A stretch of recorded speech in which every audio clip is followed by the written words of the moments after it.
Damn, I don't got. Oh, I got my phone.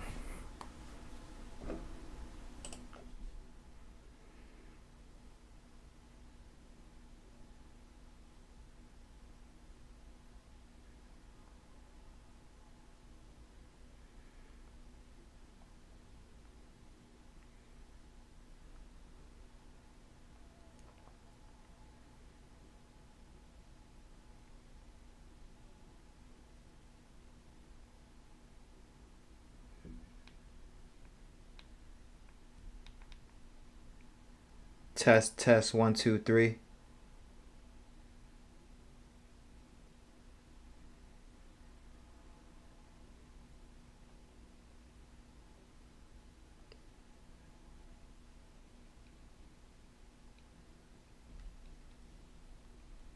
Test 1 2 3.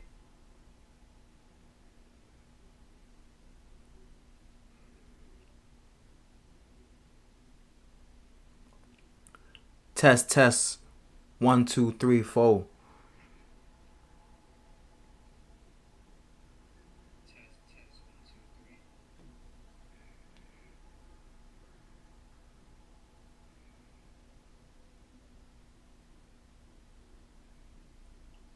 Test 1 2 3 4.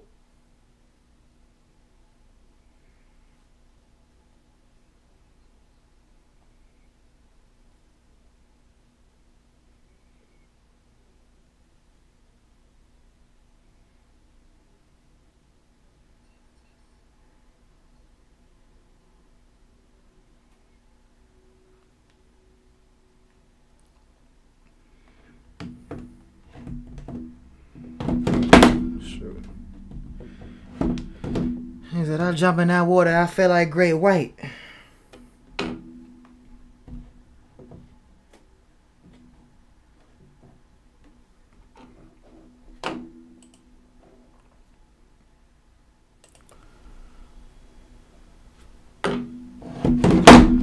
Shoot. My fault, fam. I didn't need to hold up. Alright, that's better.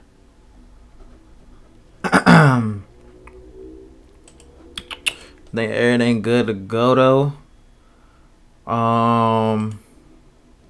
Yeah, those up. What's good, fam? Welcome back to J Russ TV.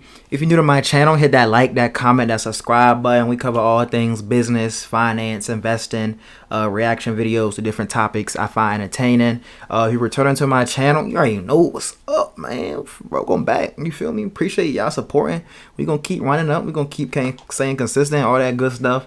But make sure you hit that like, that comment, that subscribe button. We just hit 1,000 subscribers like this week. I hit 1,000 subscribers this week.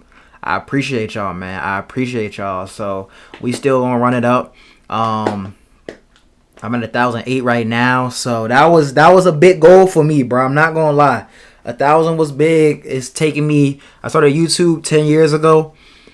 Well, it'll be a decade next year. Next August it'll be 10 years. So I'm 9 years in right now. There's periods where I was consistent. There's periods where I wasn't consistent at all. Now I'm back consistent, and I plan to stay consistent.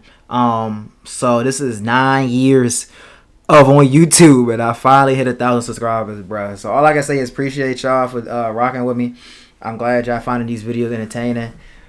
This is basically the stuff I do on a daily, weekly basis. So I'm like, why not record it, share some of my thoughts, my opinions.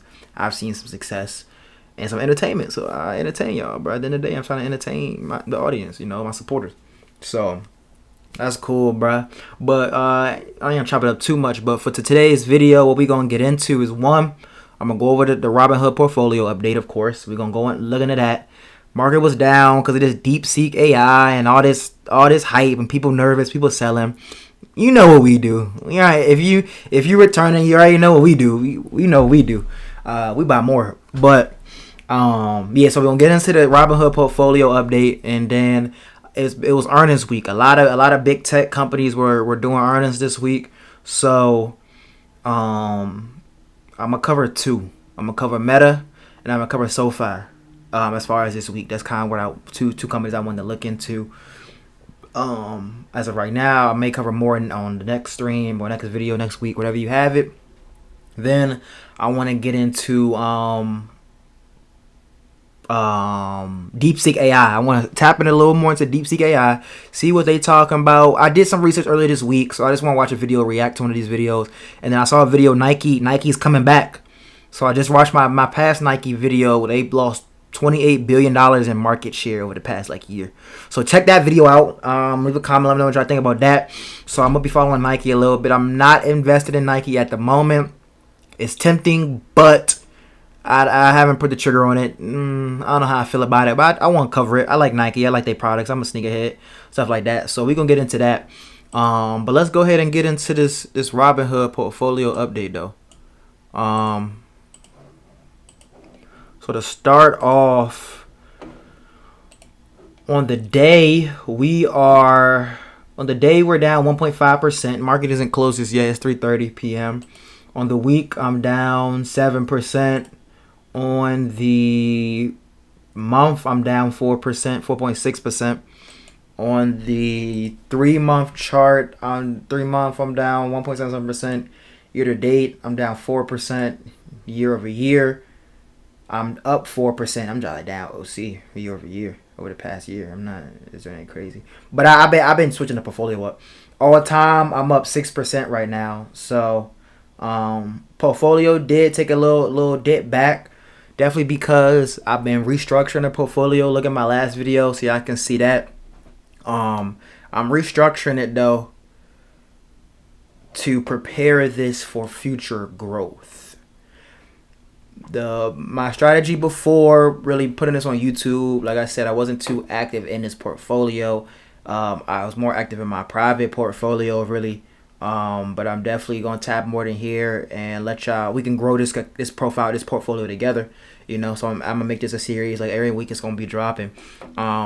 But look at my last video to see some of the stocks that I sold, some of the stocks I've been investing in, things of that sort. Y'all gotta keep up. Y'all gotta keep up with me. I'm gonna do a little recap, but y'all gotta keep up with the videos. So tap in with the other videos. Let's see. Today's return, VOG down 4.4%. Apple down 1.37%, Nvidia down roughly 3.5%, Meta down 0.2%, Google up, Celsius down, QQ down, Rivian down, Microsoft up a little bit today, AMD down, I believe, and then SOFI down as well. Total return right now, 24% up on VOG, 26% up on Apple, Nvidia up 29%, Meta 36%.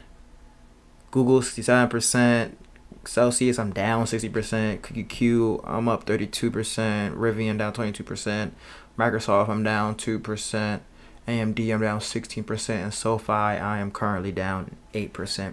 So profile ain't looking too beautiful today. It ain't looking beautiful, but if you gotta stay down, we staying down though. We staying down. So yeah, that's a little overview of the profile. I did more last week. Buying power, I'm at 115. I'm gonna just cool out and wait. Yeah, so I think this week we just gonna keep it steady. We're gonna keep it moving. Ain't gonna do too much. I did buy. I bought a little bit. Did I buy some SoFi this week?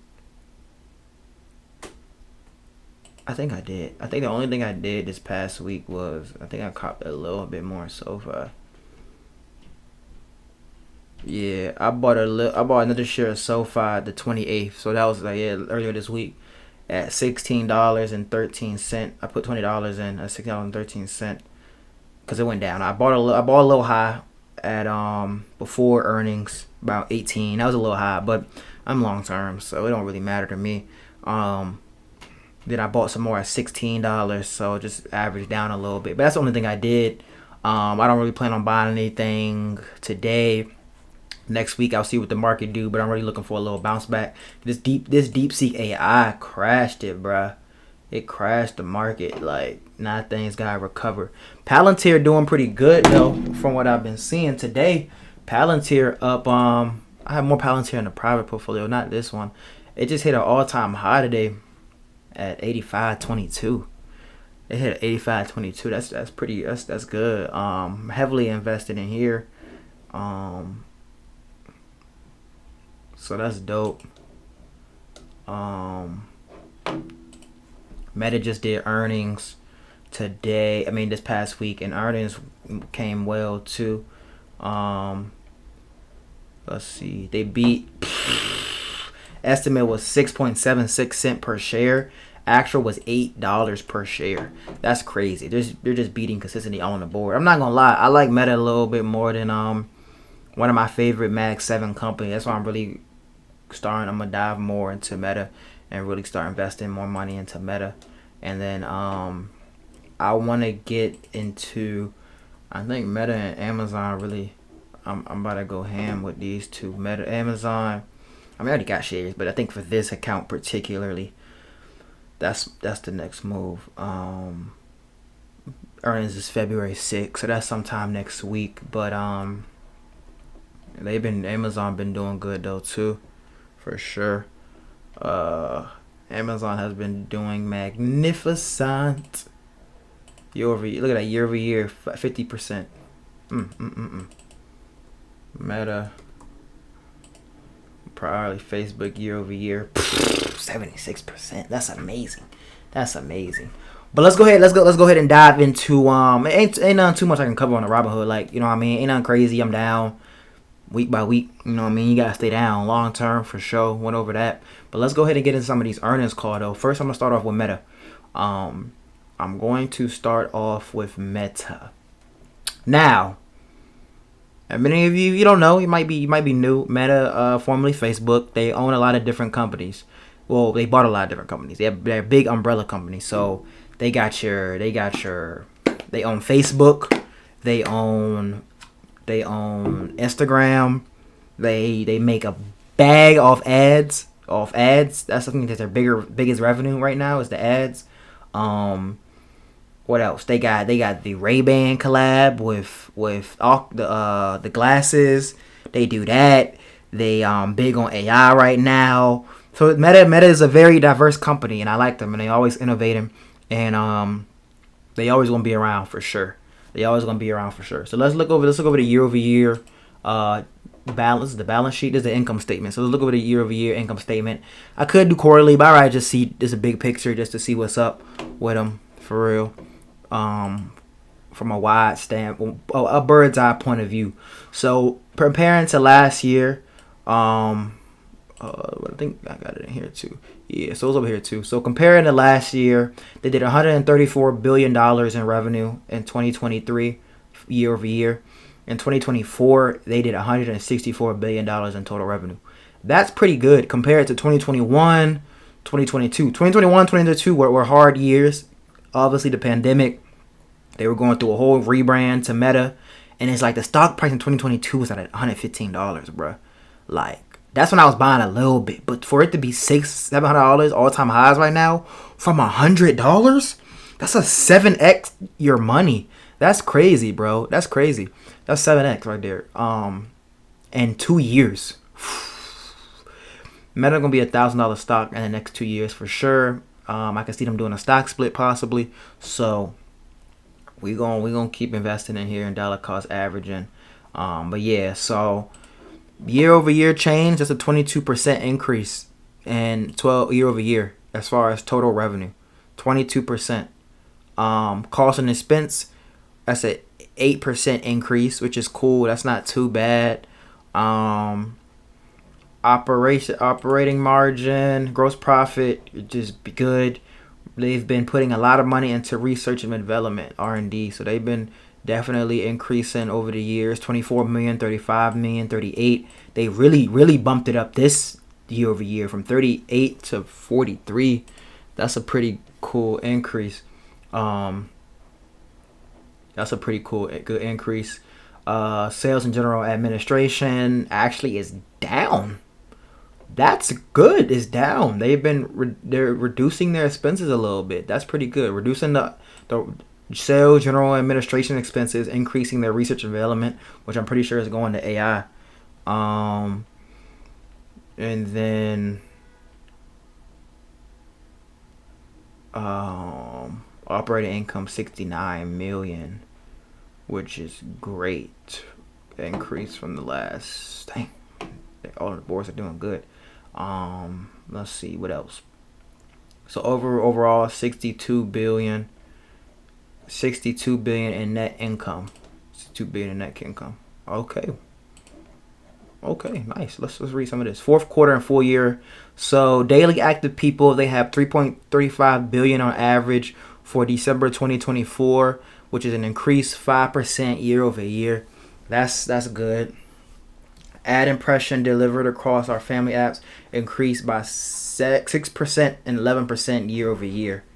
So ad impressions, okay, increase. Average price per ad is 14% by quarter and 10% year over year. So they're increasing. It's getting more costly to run ads, which is still good for the company as a whole because they're making more money off that. I've been getting more into ads lately, so that's not too good for me, but because it's going to cost me more. But at the same time, I'm investing in the stock, so it might balance out. As far as revenue, they had a 22% year over year revenue increase. That's good. Costs and expenses were 25 billion, 95 billion year over year. So 8% year over year increase. Not too crazy. The fourth quarter costs and expenses invaluable due to increase in legal proceedings. Okay. The fourth quarter loss and expenses included a favorable impact 1.5 billion due to decreased and incurred losses for certain legal proceedings. That might have been like paying taxes and stuff. Capital expenditures, principal payments on finance leases. Okay, capital return, cash equity equivalents were 700 billion. Long-term debt was okay. We expect full year 2025 total expenses to be ranged between 114 and 119 billion. We expect the single largest driver of expense 25 to be infrastructure costs driven by higher. We expect employee compensation to be the second largest factor as we add technical talent area and monetization, rally the labs, general audit intelligence.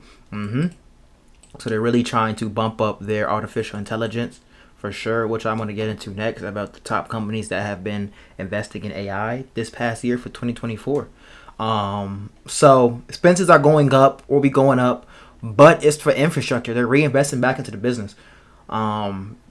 They're reinvesting back into the business, and they're paying their employees a little more, and or hiring more people to be able to make more revenue.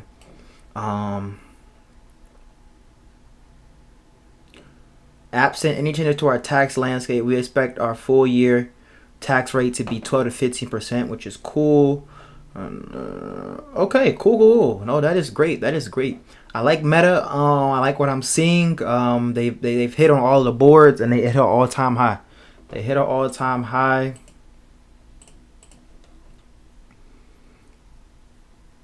I ain't about to get crazy deep into all this, fam. I'm just gonna cool little, recap.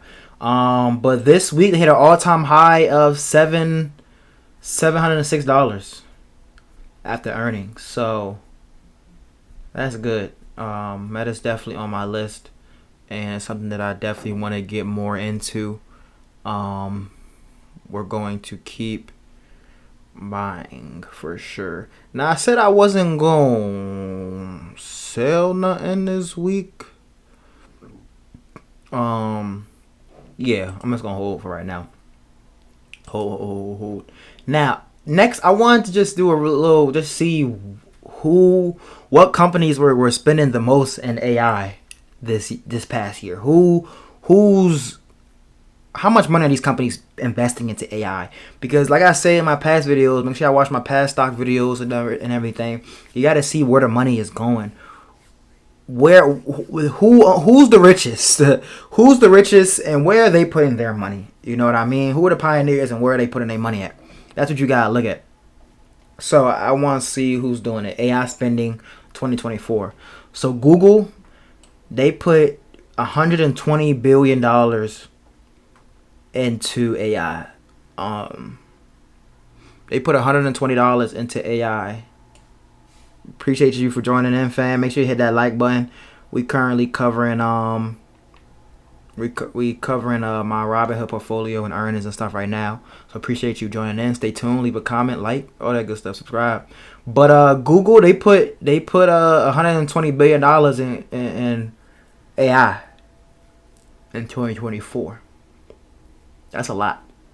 Okay. Now Amazon, they put 60 billion into AI. They focused heavily on AWS, machine learning, Bedrock AI service. Okay. Now Microsoft, they put 95 billion into AI research and development. Definitely into their Copilot, which I've been seeing implemented a lot in the corporate world, 9 to 5 type vibe. And then with Meta, AI investment of 30 billion. Meta has channeled resources toward large language models and generative AI applications, powering content moderation and expansion. So,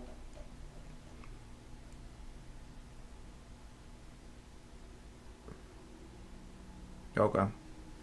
Microsoft is a front runner in AI monetization with revenue from Azure services. I think in a last earning, their Azure section actually went down. I'm not gonna lie, it was actually down. Um, Microsoft also plans to acquire 1.8 million AI chips to enhance its data security. Dang! Dang, 1.8 million AI chips. Amazon is following closely with AWS multi-billion-dollar revenue. Company has committed $150 billion to expand its data center infrastructure over the next 15 years, with a further $80 million allocated to its AWS. Google invested $60 billion in AI development, particularly in training AI models.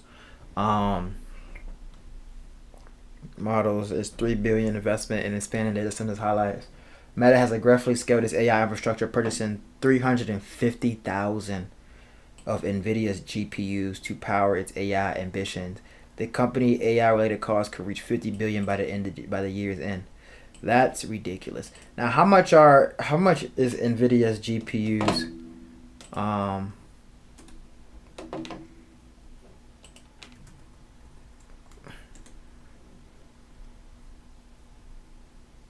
I think it's the H100, if I'm not mistaken. I could be wrong, but I think that's one of them. They could have a new one, I think, which is like a black one, but $25,000 per GPU. 25,000.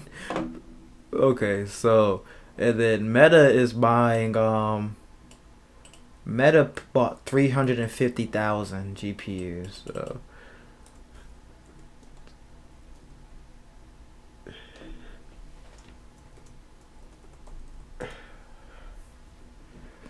they spent, what's that, 8 billion? What's that, 8 billion? I'm gonna see, student guys. My fault. I just want to make sure. I'm gonna see, student, bro. Yeah, that's like 8 billion. That's almost like $9 billion, if I'm not mistaken. That'd be 1,000. That's a million. 750 million. Yeah, that's 8 billion, bro. Dang, that's a lot of money to be invested into AI. That's a lot of money to invest in NVIDIA. You feel me? And that's crazy because this whole DeepSeek thing, and we're gonna get into that. But like, people scared, but it's like, look, I'm investing a lot of money into NVIDIA and AI myself, so it could be risky by all means. But if the biggest companies, the Mag 7, if they're putting billions of dollars into this stuff, bro, like, I think we're good. They know something we don't. Don't be tripping out. Don't be tripping out. But next, welcome to the stream. If y'all new here, make sure you hit that like, that comment, subscribe button. We cover all things business, finance, investing, lifestyle, reaction videos to different topics I find entertaining and my niche. If you return to my channel, you already know what's up. Appreciate you. Hit that like, that comment, that subscribe button below. Next, we're going to get into SOFI. SOFI is a stock I've been invested in lately. I started my position November-ish 2023. And I've been following them, and I'm tapped in with them. So I want to go over their recent earnings report. The stock dropped, which, I mean, I was cool. It did drop, but either way I was cool though, for real. And I'm still gonna be invested into the stock long term. one way or another. We're gonna keep dollar cost average, and if it go down, I'm gonna buy more. If it go up, I'm gonna keep buying. But let's look at the highlights. Adjusted net revenue was up full year, 26% year over year. Let's get a round of applause for SoFi. EBITDA 26% adjusted, up, okay. Net income, GAAP income of 500 million, roughly 500 million. Record adjusted earnings per share of 0.15%. First full year of profitability. That's great. Okay. They had 10.1 members for the full year, which is a 30% year over year increase and 10x growth over the past 5 years. Damn. So if they can 10x again over the next 5 years, what's that? 100? My math right? 10 times 10? 100, right? Sometimes I'd be like second guessing myself, I'm not gonna lie. Yeah, so 10 times 10, that's 100. So they looking at in the next 5 years, 2025, that means 2030, I'll be 30 years old. They looking at 100 million members if they keep the same growth path. 100 million members, bro. That's a lot. That's a lot. Okay, and then as far as products, 14.7 million products, representing 32% year-over-year growth. 25 billion in member deposits year-over-year. Launched new robo-advisor platform.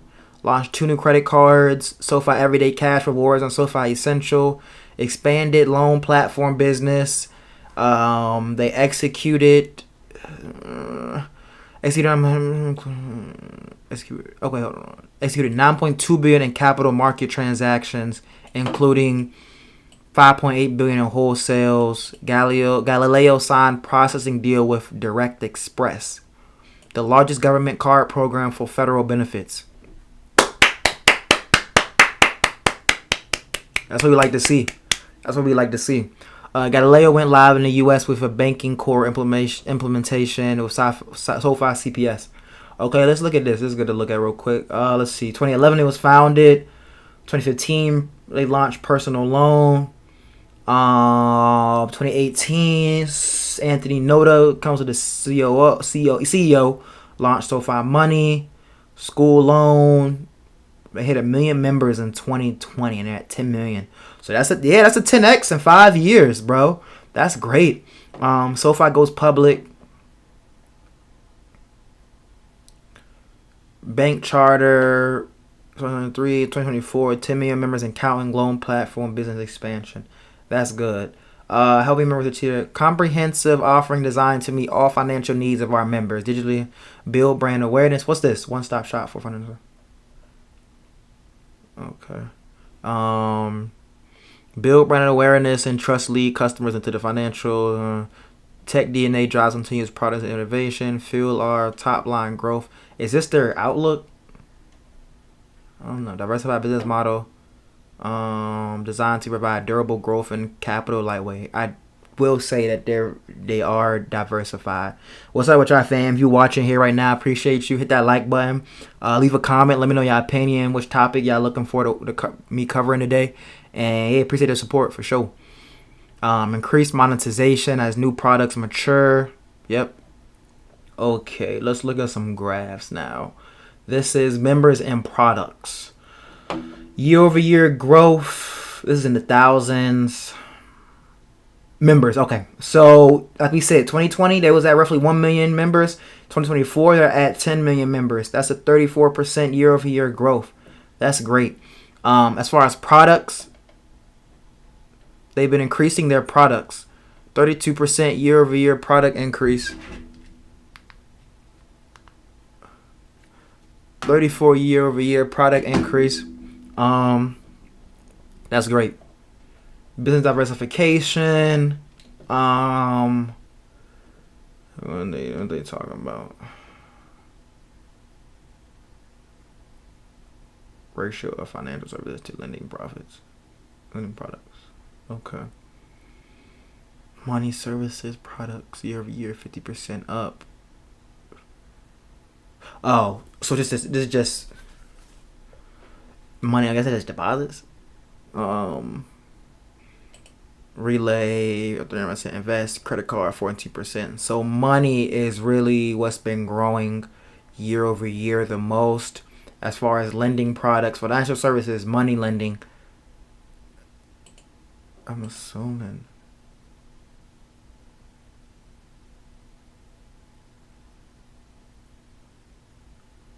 So the financial services are definitely the hot commodity versus their lending products. So their money services, their investment services, and credit card, personal loans isn't that crazy. Which I believe they were heavy on loans, but they've been transitioning because they had the student loan pausing and all that other stuff. But now since that's been unpaused, and more people will be making student loans, that means that should be see some increase in that. But year over year, still up 26%. Student loan 9%, home loan 21%. And as interest rates come down and all that stuff, we could see this increase as well. So that's good for them. Tech platform Galileo, year over year growth is 15%, which is cool. It was pretty high 2021, 2022, higher growth, but 15 is still good. 2023 was 11 and then went up to 15. So it's definitely different cycles, and it's different cycles for real for the company. Let's see, financial services and tech platform. Adjusted net revenue, net revenue, 50%. Okay, that's cool. Financial services, that's cool. I don't want to spend too much time on this. I'm already at 30 minutes in for real. SOFI lending platform capabilities. Come. Cool. Let's just look at the financial review. That's what I'm gonna get to next. So adjusted net revenue year over year is 26%. Okay. That's cool. As far as adjusted EBITDA, up 20% year over year. That's great. Earnings per share, which is up 9%. So they're actually, and yeah, so this is their first year of net profitability. So that's great to see. That's great. They was in a negative as far as earnings per share. So that's amazing. That's amazing. Let's look at that performance versus guidance. Original guidance was revenue. They was around this in million, 2 million in net revenue. The 2.4 they actually was 2.6, so that's good. They beat that by almost 10%, the highest. EBITDA was original guidance about 25%. They went 26%. That's great. Net income guidance, I don't have a percentage, but that's cool too. Earnings per share 0 to 7 to 0.8 cent, and they came in at 15%. They definitely beat. Then they had a double beat, yes. And then tangible book value, great.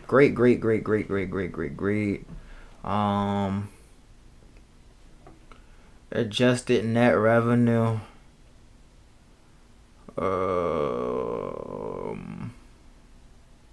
Yeah, this is good stuff. This is good stuff.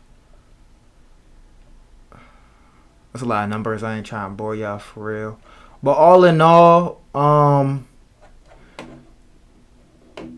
they had a great solid earnings report for SoFi, man. A great earnings report. And I'm excited to see what they keep doing in the future, and they keep excelling. SoFi and Meta, we covered these two, and yeah. I'll look at Meta balance sheet real quick. I don't want to get back and forth, but nah. They've been doing good, so that's great, and I'm excited to see what these companies continue to do. But what we're going today, the market's just closed. We're gonna get into this next video. What's up with y'all, man? If y'all new here, welcome back to JRuss TV. We cover all things business, finance, lifestyle, investing. I say business, finance, investing, reaction videos to different topics I find entertaining in my niche. And if you returning to my channel, appreciate your support. Thank you for tuning back in. Hit that like button. Leave a comment during the discussion. Let me know what y'all think. But this next topic we I get into is China. This new AI DeepSeek. I've been hearing a lot about this past week. It crashed the market. We bought more of the investments that we really the investments that we really into, and we bought more. And stuff like this don't scare us. And I'm not gonna lie though, it low key did. This joint low key did scare me a little bit. I was like, shoot, here we go, China. Here we go with the competition. We got. I mean, I think the U.S. will always be at the forefront, at least in the running game. And I believe in our economy. And if you look at the GDP of other countries, we have a great GDP, and our markets are known to just excel, bruh. So competition is good for business. But let's see what they got to say. Has leapfrogged the world. I think we should take the development out of China very, very seriously. China's latest AI breakthrough has leapfrogged the world. I think we should take the development out of China very, very seriously. A game-changing move that does not come from OpenAI, Google, or Meta. There is a new model that has all of the valley buzzing. But from a Chinese lab called DeepSeek. It's opened a lot of eyes of like what is actually happening in AI in China. What took Google and OpenAI years and hundreds of millions of dollars to build, DeepSeek says took it just 2 months and less than $6 million. Okay, that's okay. Now that alone, bruh. Let's. It took us years and billions of dollars, and they're saying China did it in less than a couple months and $6 million. Now we all know if we buy something from China, I think Temu is a Chinese company, stuff like that. I personally know, China quality ain't the best. They try to do a lot of quick things, cheaper. They try to get the price lower, and a lot of stuff, everything take made in China, but that's like your everyday stuff. I'm talking about real quality stuff. China don't really make a lot of good quality stuff from what I know, what I've seen, bruh. And they always trying to copy some and redo it in a cheaper, faster way. Cheaper and faster ain't always the best solution if you're trying to build something that's long-term, sustainable. Especially if the U.S., come on. They have the best open source model, and all the American developers are building on that. I'm Deirdre Bosa with the Tech Check Take, China's AI breakthrough.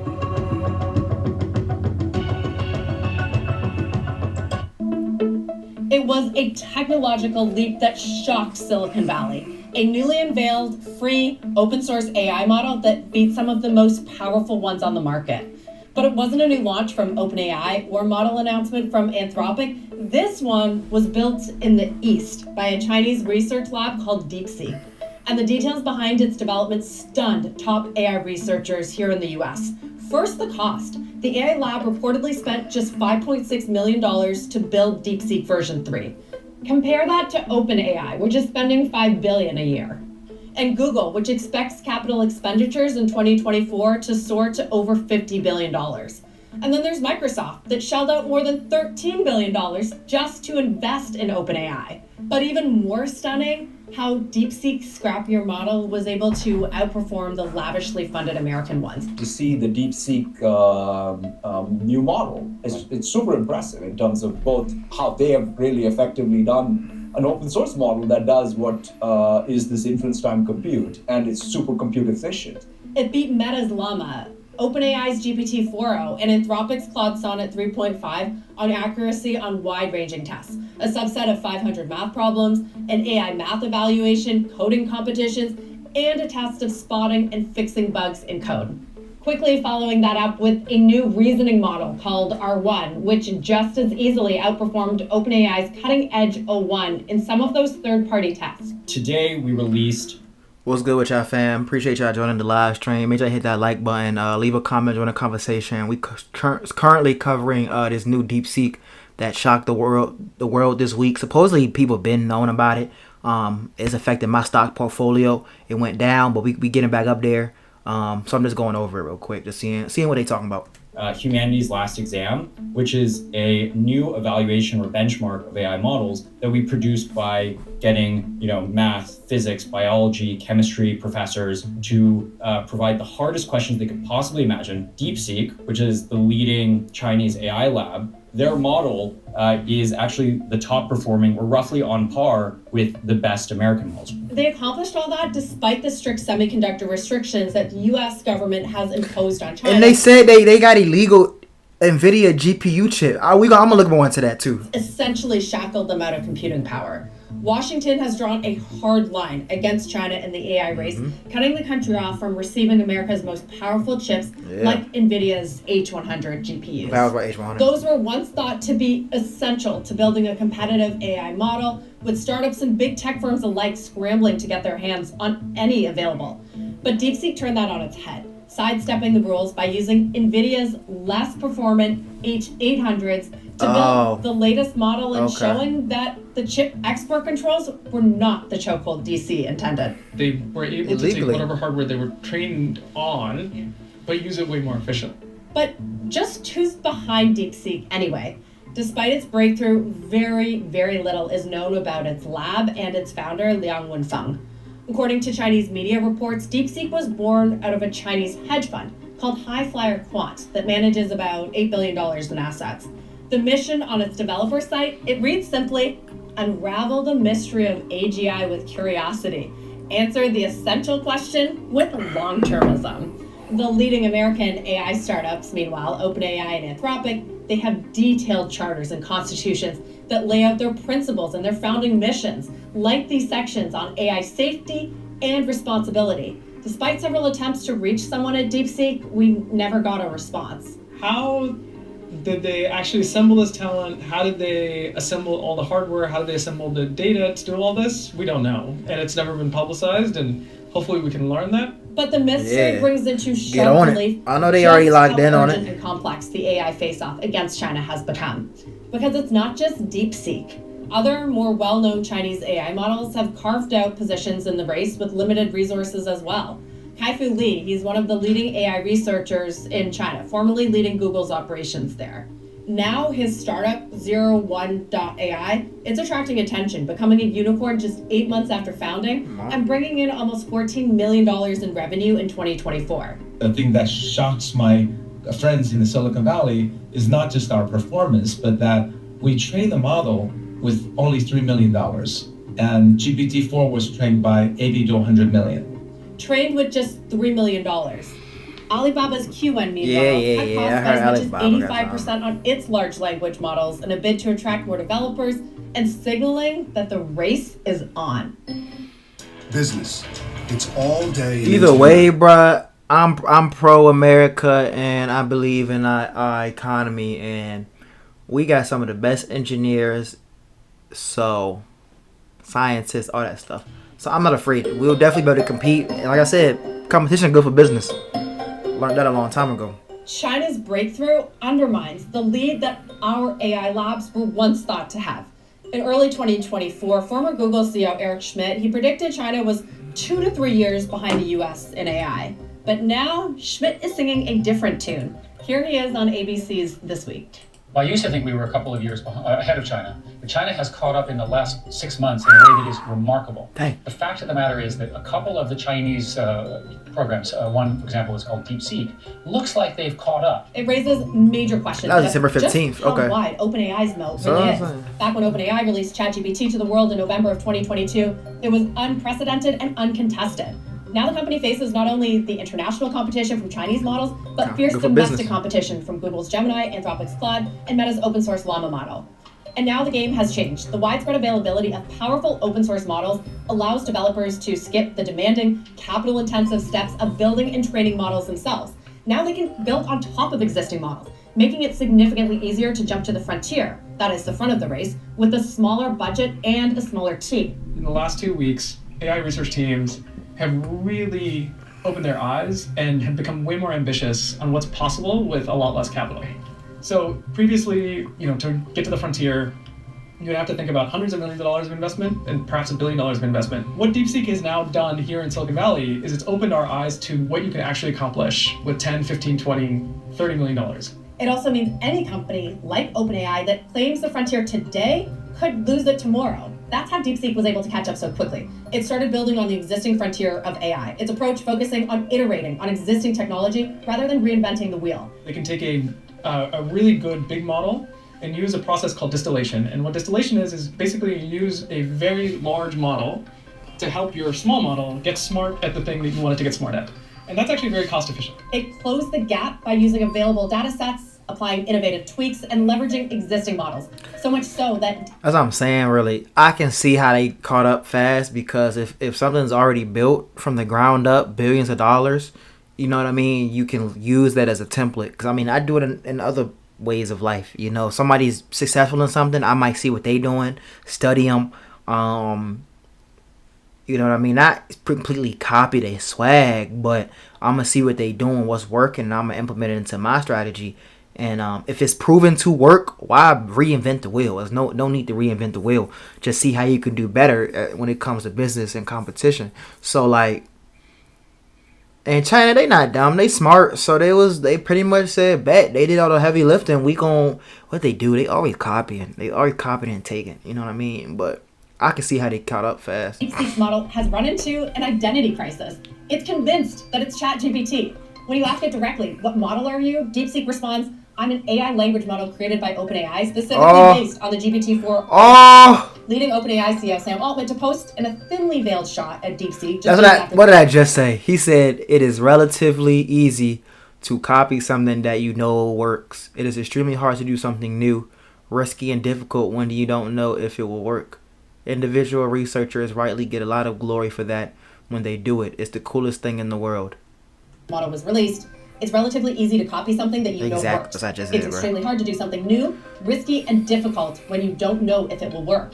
But that's not exactly what DeepSeek did. It emulated GPT by leveraging OpenAI's existing outputs and architecture principles while quietly introducing its own enhancements, really blurring the line between itself and ChatGPT. It all puts pressure on a closed source leader like OpenAI to justify its costlier model as more potentially nimbler competitors emerge. Everybody copies everybody in this field.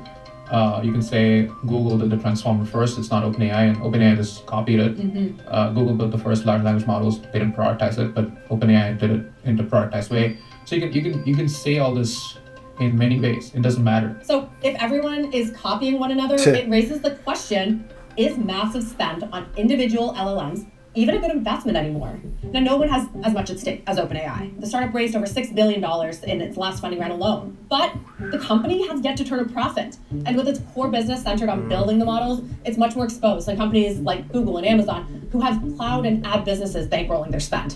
For OpenAI, reasoning will be key. A model that thinks before it generates a response, going beyond pattern recognition to analyze, draw logical conclusions, and solve really complex problems. For now, the startup's O1 reasoning model, it's still cutting edge. But for how long? Researchers at Berkeley showed that they could build a reasoning model for $450 just last week. So you can actually create these models that do thinking for much, much less. You don't need those huge amounts to pre-train the model. So I think the game is shifting. It means that staying on top may require as much creativity as capital. DeepSeek's breakthrough also comes at a very tricky time for the AI darling, just as OpenAI is moving to a for-profit model and facing unprecedented brain drain. Can it raise more money at ever higher valuations if the game is changing? As Shamath Palihapitiya puts it, let me say the quiet part out loud. AI model building is a money trap. Business. It's all day and into the night. Interesting. You know, like I said, competition is good for business, man. So we gonna see. We're gonna see. I don't really have no fear. I mean, I'm a little nervous, but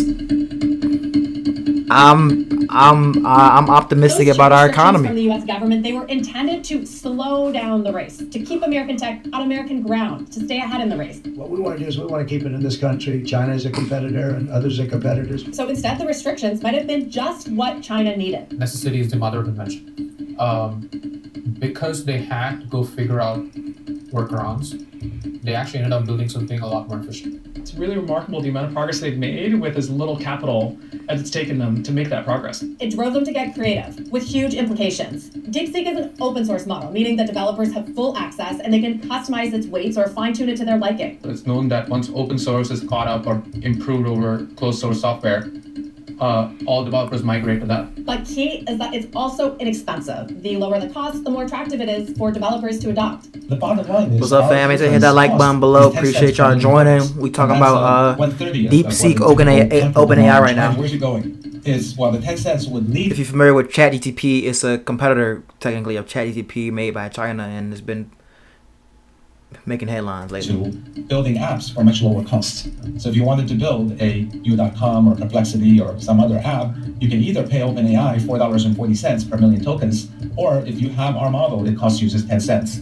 It could mean that the prevailing model in global AI may be open source. As organizations and nations come around to the idea that collaboration and decentralization, those things can drive innovation faster and more efficiently than proprietary closed ecosystems. A cheaper, more efficient, widely adopted open source model from China, that could lead to a major shift in dynamics. That's more dangerous because then they get to own the mindshare, the ecosystem. In other words, the adoption of a Chinese open source model at scale, that could undermine US leadership while embedding China more deeply into the fabric of global tech infrastructure. There's always like a point where open source can stop being open source too, right? So the licenses are very favorable today, but if close it. Exactly, if over time they can always change the license. So it's important that we actually have people here in America building, and that's why Meta is so important. Another consequence of China's AI breakthrough. What do you say? They can always change the license. So it's important that we actually have people here in America building, and that's why Meta is so important. Another always like a leadership while embedding China Meta more deeply into the fabric of we just went over Meta earlier. There's if y'all like a point where open source can stop rewind, being open source too, I just covered right? Meta. So the licenses are very favorable today, but if close it. Exactly, if over time they can always change the license. So it's important that we actually have people here in America building, and that's why Meta is so important. Another consequence of China's AI breakthrough is giving its Communist Party control of the narrative. AI models built in China, they're forced to adhere to a certain set of rules set by the state. They must embody core socialist values. Studies have shown that models created by Tencent and Alibaba, they will censor historical events like That's crazy. Oh, Alibaba realized that. And filter criticism of Chinese That's political crazy. leaders. Timu gonna have one We're going to next? have democratic AI informed by democratic values, built for democratic purposes, or built up with autocratic AI. If developers really begin to adopt these models en masse because they're more efficient, That's that can have a crazy. serious ripple effect. This video kind of long, I think so I'm they gonna care if skip it's through not it a made little by- bit. We got the I think point. they've already moved to a new paradigm called the O1 family of models. I think I looked at, I kind of want, like Ilya Sutskever came and said, pre-training is at a wall, right? So, I mean, he didn't exactly use the word, but he clearly said Yeah. the age of pre-training Many is people over, have said that. right? So that doesn't mean scaling is at a wall. I think we're scaling on different dimensions now. The amount of time model spends thinking at test time, reinforcement learning, like trying to like make the model, okay, if it doesn't know what to do for a new prompt, it'll go and reason and collect data and interact with the world, use a bunch of tools. I think that's where things are headed. And I feel like OpenAI is more focused on that right now. Yeah. Instead of just the bigger, better model of Correct. reasoning capacities. But didn't you say that DeepSeek is likely to turn their attention to reasoning? 100%, I think they will. And that's why I'm pretty excited about what they'll produce next. I guess then my question is sort of, what's OpenAI's moat now? Well, I still think that no one else has produced a system similar to the O1 yet, exactly. I know that like there's debates about whether O1 is actually worth it. On maybe a few prompts it's really better, but like most of the times it's not producing any differentiated output from Sonnet.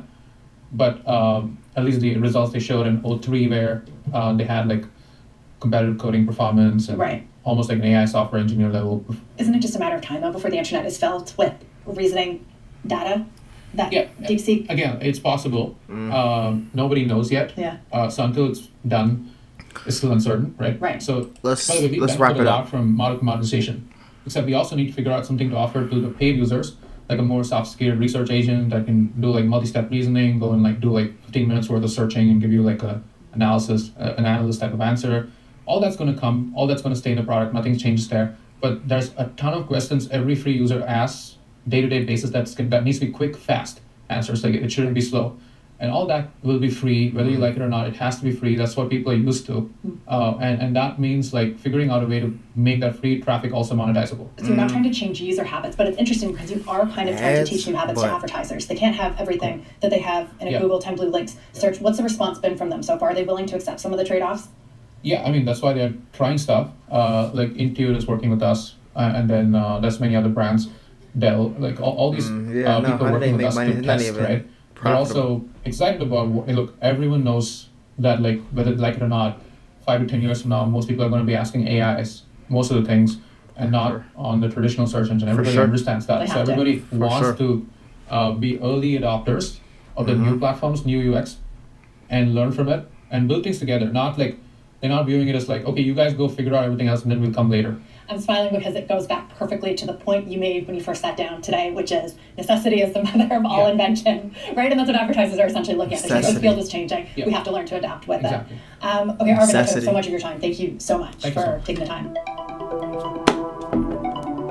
Yeah, we gonna see what's up, bro. Definitely. Yeah, they definitely gonna shaking up. They stirring up the market, which I like. You know, good for business, man. Hoping well, not hoping. NVIDIA will come through, as always, and OpenAI. They're more so with Microsoft. They're high key with Microsoft. OpenAI is part ownership, or I think Microsoft owns majority of OpenAI now. So at the end of the day, with NVIDIA being one of my biggest holdings, you will always need chips. You always need chips to fuel everything. AI is the future, and you're going to need chips. So, like I always said, I got a video dropping. You got to look at the back end of stuff. You got to really ask these questions. What's in the back end of it, and what's powering the new thing. That's not the new hype thing, but the new thing that you've done your research that's really going to be here long term, will be 20, 30, 40, 60 years from now, and what's fueling these things. And NVIDIA chips is definitely is the forerunner of these things. But yeah, so that was a little recap of OpenAI, DeepSeek. I'm going to continue covering that for you guys. But what's up, fam? Welcome back to JRuss TV. If you're new to my channel, hit that like, comment, subscribe button. We cover all things business, finance, investing, reaction videos to different topics I find entertaining, but I always try to get to the money and self-development and just get into the bag, you feel me? And character development, all that good stuff, positivity. If you're returning to my channel, appreciate you for tuning in. You already know what's up. Hit that like button, leave a comment. Appreciate y'all support. We staying consistent, all that. But next, I think it's gonna be the last topic for the day. We're gonna get into Nike. They said Nike's back. Fortune magazine, they said Nike's back. I recently just did a video covering Nike. They had a $28 billion market share loss. Their stock price has been the lowest it's been in the past couple years. They got a new CEO now who was an intern at Nike, and he's now the CEO. He said he's going to bring Nike back to his roots with heavily on partnerships and collaborations with different sports and different influencers, things like that. You know what I mean? The last CEO was more focused on the bottom line, the numbers. That's what he was looking for. But Nike's moat is their brand. You know what I mean? Nike's moat is their brand, and we really that's what they got to get back to. They got to get back to their brand, and that's what the people like. You know what I mean? That's what the people like. In my opinion, Nike, investing in Nike stock right now, it's a good play. It's at a good price. I'm still debating if I want to pull the trigger, just cause shoes aren't cheap. Nike's an expensive product. Not saying their only segment is shoes. They have leisure wear and all that other stuff. But when times get bad, I mean, Nike has made it through recessions. They've been through the test of time. So, but let's see what they're talking about. No question. I think every company has a core of what makes them. Is this a return to Nike's roots? No question. I think every company has a core of what makes them great, and I think sport is the core of what we're about. We're about human potential and performance. My black queen. My black queen. He started as an intern in apparel sales in 1988. Elliot Hill has spent his entire career climbing Nike's ranks. Dang, that's crazy. crazy. He has spearheaded some of the company's biggest sportswear launches and led headline-grabbing marketing campaigns. So don't ask if your dreams are crazy. Ask if they're crazy enough. Now, more than 30 years later, all eyes are on him as he steps into the company's most prominent job, CEO. It almost feels surreal, like, hey, did this just happen? But Hill has taken the reins at a time when Nike is grappling with declining sales and a fall in stock price. How do you think you're performing at this point? I think we can be better. As Hill kicks off his 33rd year at Nike and third month as CEO, he recounted his journey to the corner office and what's next with a sports retail giant.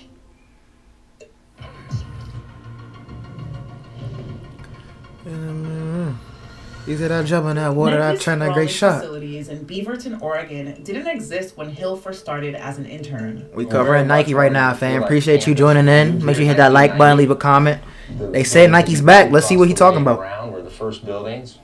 At the start of 1988, the company was worth just over $700 million. 3 decades later, it's valued at more than $100 billion. Dang. You are Nike's newly crazy. minted CEO. How did you get here? I took a sports marketing class, and I wrote a paper around this company called Nike. I fell in love with the company, and I thought, you know, that's the type of company I want to work for. I can combine sport with business. And I was fortunate, there was a guy named Tim Joyce who came to speak at our university, and after he finished speaking, I went up to him and said, I want to work for Nike, and I bothered him for about 6 months, and he finally hired me, and I started at Nike June 1 of '88 as an intern. That internship was a springboard to a lifetime career at Nike. In his early years, Hill held various sales roles, selling shoes to mom-and-pop retailers and driving around in an old minivan.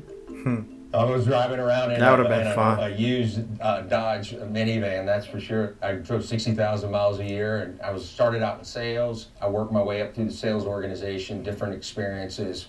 Hill steadily moved up the ladder, never staying in the same role for more than 4 years.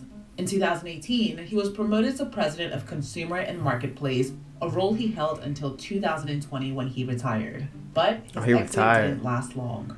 4 years later, Nike's former CEO, John Donahoe, was out. Nike CEO, John Donahoe. That's crazy. You a CEO and you're going to be known for making the company the worst it's ever been. Get him out of here. Get him out of here. Donahoe's aggressive e-commerce and direct-to-consumer business approach helped drive Nike's share price to a historic high in November 2021. It just wasn't sustainable. But as the pandemic wound down, market conditions changed, and the strategy started to backfire. New strategy, the company bro. lost market share and strained its relationships with retail partners, all while losing sales and street credit. That's why you gotta stay on top of your P's, bro. Walk me through how this came to fruition, your return to Nike. I had stayed in touch with people at Nike at all levels of the organization. It was a series of phone calls, and it was a pretty quick decision for me. Nike's share price jumped by more than 6% just a day after it announced Hill would assume the top job. Wow. Is there a part of you that felt you had something to prove? They were like, hope. Finally, jeez, get him out of here. It's like, get him out of here, bro. Projects that inspired me, motivated, kept me busy. But I have to admit, there were those moments when I would walk away from a board meeting, as an example, where your responsibility is to steer, guide, suggest, provide thoughts, perspectives, and then you leave. Yeah. And you don't have the responsibility for continuing the execution. There was a moment when I started to think to myself, is this really what the rest of my life's going to be like? And then I get the phone call. And so, and then here we are. And my whole world turns upside down, and it's just been a crazy 75 days. What would have been for you the next 30 days, the next year, the next 5 years? Well, the first 60 days were a sprint, I'll tell you that. What I wanted to do first and foremost was to re-engage with the team. So I spent the first 60 days, and my first day in the office, I did an all-employee Very meeting, diverse. got everybody together, had a fireside chat so they could get to know me. We get to work in sport. That's dope. We do. That we do. That we do. What are they telling you? What are you hearing? Where we're headed, which is around celebrating the passion and emotion of sport, that excites them, that gets them motivated. That's what we have to do more of. That's when we're at our finest, is when we... What's good, fam? Appreciate y'all for joining this live stream. This is probably the last segment of today. We just finalizing covering Nike. They said Nike's back. We seeing what the new CEO, Elliot Hill, I believe, is talking about, and future of the company. I'm a sneakerhead myself, so we're going to see. With Nike's brand. 26 times I've been trusted to take the game and missed. From Michael Jordan and LeBron James to Serena Williams. Wow. Ooh! and Ronaldo Nazario. Oh yeah, Ronaldo. I didn't know they had. 5,000 That's their brand. That's their moat is their brand. The branding, you know. This is the Ronaldo pitch, as we call it, the Ronaldo field. And so to celebrate him and what he means to Nike, we dedicated the pitch in his name. And then, of course, we have the statue here. That's what's up. And we've been fortunate to continue our relationship with him, even beyond his playing days. That's what's up. Hill sees those athlete partnerships as a crucial element of Nike's past and future success. As Nike's vice president of North America, Hill forged a strong partnership with Michael Jordan and was instrumental in encouraging the basketball legend to expand his brand globally. The strategy has paid off, with sales growing to over $7 billion annually in 2024. Now, Nike is looking ahead.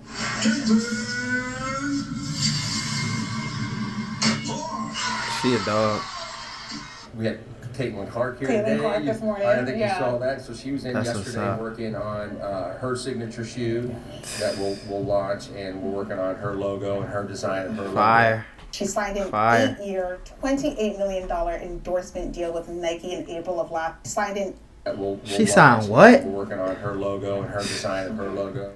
She signed an 8-year, $28 million endorsement deal with Nike in April of last year. That's all right. Making it the largest sponsorship contract for a women's basketball player. Oh, the largest? Dang, that's all right. And what impact do you think it'll have on women's sports, certainly on the WNBA? When we were running just basketball, we never got to the women's opportunity. But by having this small team that's focused on women's basketball, it unlocked, we believe, opportunities for the game of basketball, but also in product.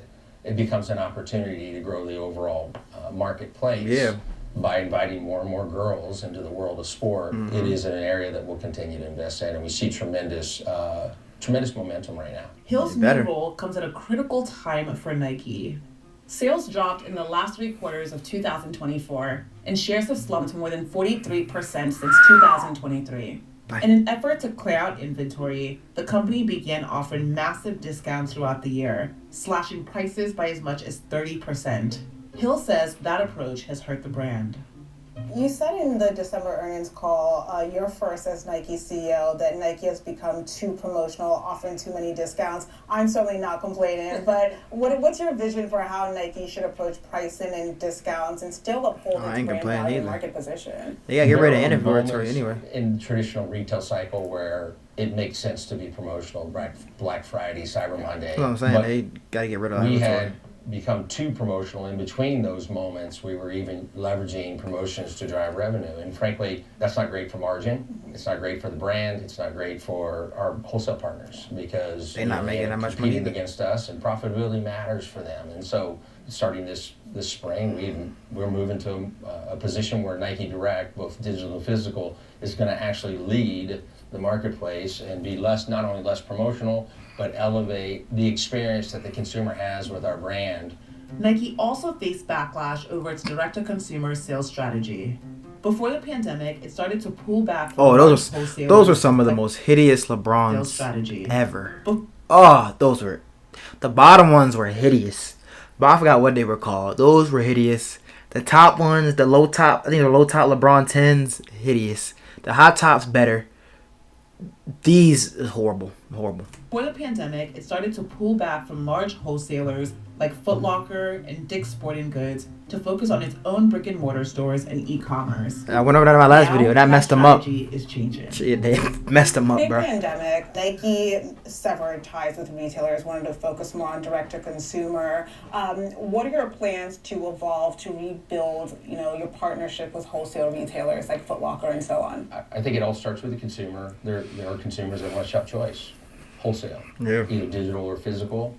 And the good news is it's a space that I spent a big part of my career. I had great relationships with our retailers, made it very, very clear to our team, first and foremost, that we were going to run a balanced marketplace. And I've had countless numbers of phone calls and meetings already with them, making certain that they understand the importance that they play to our brand and the development of our brand. That's been a great. Appreciate you joining in, fam. Make sure y'all hit that like button for me. Nike's back. 2 seconds. Just hit that like button for me. That's all I ask. If y'all enjoying the content. Go deep. And he says Nike will be zeroed in on 5 main categories moving forward. Just hit that. I don't know if I heard it. Hit that like button for me, bro. I appreciate you. Quick little 1 second. Just smash that like button. I appreciate it. If you're enjoying the content, man. In basketball, training, football, and sportswear.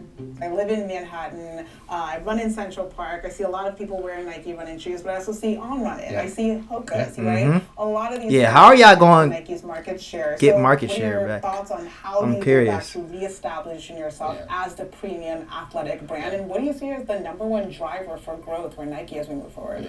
It does always come back to have new, different, innovative, coveted, beautiful Silhouettes. product. You gotta the have new lineup silhouettes. that we have in running is the strongest lineup that I've seen since I've been here, top to bottom across the board. And we have to have those retail partners to help us take shelf space, open to buy, and market share from our competitors. Because frankly, we left it open.